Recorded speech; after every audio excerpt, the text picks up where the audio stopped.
औज़ुबिल्लाहिमिनश्शैतानिर्रजीम बिस्मिल्लाहिर्रहमानिर्रहीम।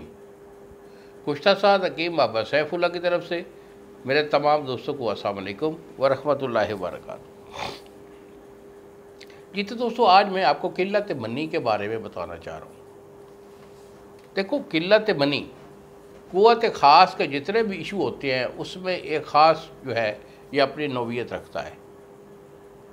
मिसाल के तौर पर क़ुव्वत ख़ास के अंदर अज़ाए रईसा का कमज़ोर होना एक बहुत बड़ा इशू है, जिसमें कि दिल की कमज़ोरी, दिल का फड़कना, सांस का फूलना, दिमागी और असाबी कमज़ोरी, निज़ाम हज़म का सही तौर पे काम ना करना, गुर्दों का अपना सही तौर पे काम ना करना, ये इशू होते हैं अज़ाए रईसा के।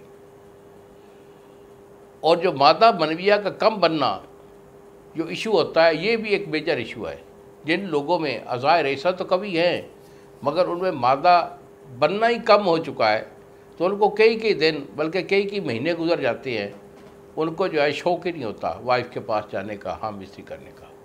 अगर आपके अंदर कोई ऐसा इशू है कि मनी बनना कम हो गई है या कसरत मुबाशरत की वजह से मनी बहुत ज़्यादा निकल चुकी है, या वो बनती ही बहुत कम है कि मिजाज की खुश्की बहुत ज़्यादा हावी हो गई है, तो जो कोई भी इशू है मेरे साथ डिस्कस करें। यही मेरे 2 नंबर हैं जो सामने स्क्रीन पर आ रहे हैं। मुझे फ़ोन कॉल करें, मेरे साथ अपनी कंडीशन वाज़ह करें, दवाई इसकी मैं आपको भेज दूंगा।